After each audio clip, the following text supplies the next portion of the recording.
सुनो,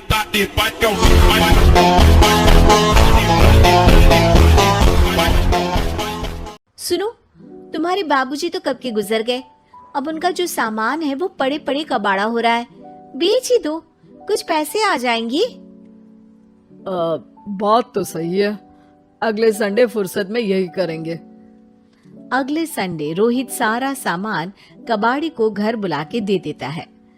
तभी उसकी नजर बाबूजी की पुरानी टीवी पर जाती है, जो इतने सालों तक कूड़े में पड़ी थी, फिर भी चमचमा रही थी।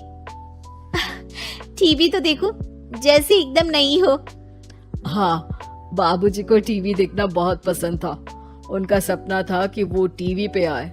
एक बार मौका भी था जब वो अपने गांव के गाने सुनाने किसी चैनल पर जाने वाले थे, पर मैं और मेरा भाई लड़ पड़े और बाबूजी को घर पर ही रुकना पड़ा। चला के देखें क्या? हाँ, क्यों नहीं, देख लेते हैं। शायद ही चले। बाबूजी ने उस लड़ाई के दिन के बाद टीवी देखना ही छोड़ दिया था। टीवी चालू करने के लिए उसमें केबल वायर लगा दिया जाता है। एक न्यूज चैनल चालू हो जाती है। स्वर्ग की सीढ़ी के रास्ते हैं तीनों के 3 रास्ते हैं संगीन। पहला रास्ता है सांप की बीन, दूसरा रास्ता घर में बिछा कालीन, तीसरा रास्ता कलकत्ता से चीन। ये क्या बकवास खबर है, कुछ अच्छा लगा दो। अरे आप बोलो तो सही, कोई अच्छी खबर सुना देता हूँ। मेरा तो काम ही खबर देना है। अरे बाप रे, टीवी बात कर रही है। हाँ, ये न्यूज वाला मुझसे। हाँ, आपसे ही तो बात करूंगा ना, आपके घर में हूँ तो। अरे ये सपना है क्या? तुम हमसे बात नहीं कर सकते? अरे सपना नहीं भाई साहब, ये टीवी जादुई टीवी है।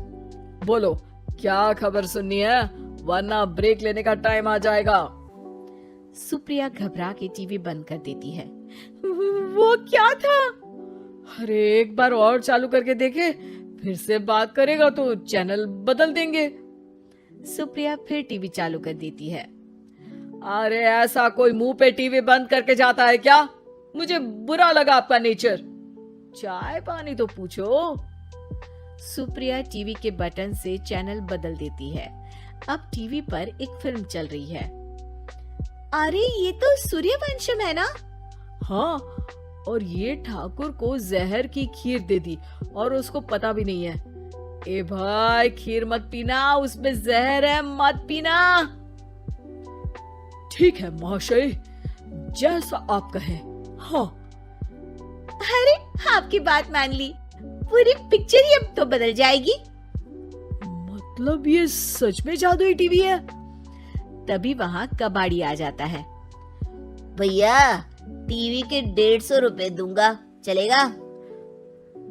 अरे 1.5 करोड़ में भी ना दे तुमको ये टीवी हम।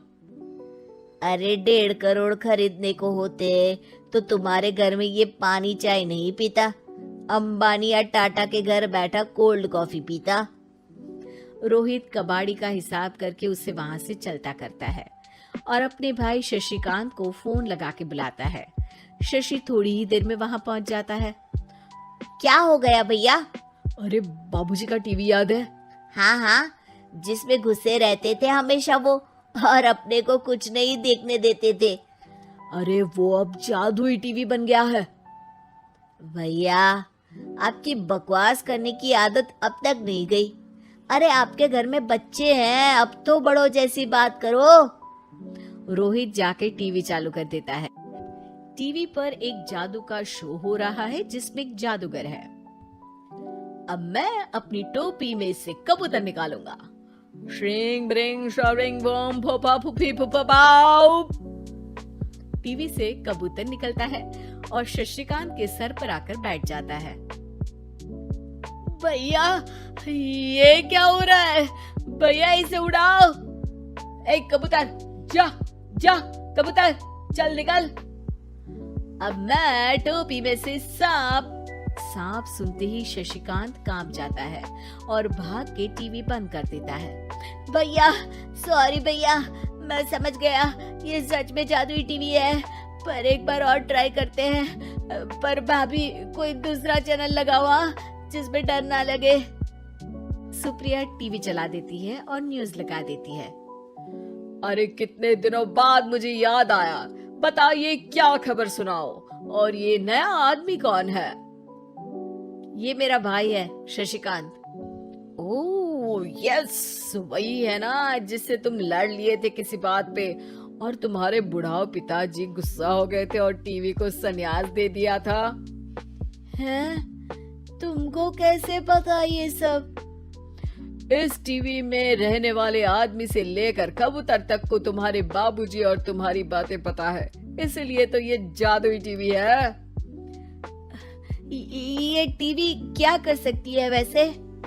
तुम जो मांगो दे सकती है, कहानी बदल सकते हो, खबर बदल सकते हो, कोई चीज मांग सकते हो।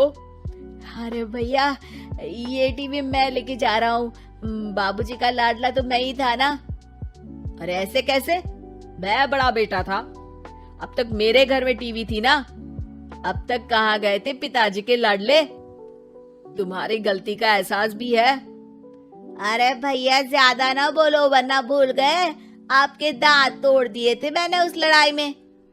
मेरी बीवी के सामने मेरी बेइज्जती करता है। रुक। दोनों भाई हाथापाई पे उतर जाते हैं। रुक, बताता हूँ तुझे कि कौन बड़ा है। अरे छोटे का दम तो देख लीजिए आप। ये खबर आपके बाबूजी को देता हूँ। तभी टीवी अचानक बंद हो जाता है। अरे शायद टीवी नाराज हो गया। और लड़ लो, आए बड़े खली बनने। टीवी से एक तेज रोशनी निकलती है और टीवी में बाबूजी दिखाई देते हैं। बाबूजी आप इतना चकरा क्यों रहा है? अपने बाप को नहीं पहचानता क्या? ये तो ऐसा ही है बाबूजी। प्रणाम बाबूजी। अरे चुप कर, तुम दोनों ही उल्टे हो। तुम्हारी वजह से मैंने टीवी में आने के सपने को छोड़ दिया, तुम्हारी लड़ाई की वजह से। और तो और, जितना मैं अपनी बीवी को नहीं देखता था उतना टीवी को देखता था, वो भी छोड़ दिया तुम दोनों की लड़ाई की वजह से। और अब मरने के बाद जब मैंने टीवी को जादुई टीवी बना दिया तो भी तुम इसका फल लेने की जगह लड़ रहे हो। अरे तुम तो लायक ही नहीं हो। अब तुमको बाबा जी का ठुल्लू भी नहीं मिलेगा। बाबूजी चले जाते हैं। टीवी बंद हो जाता है।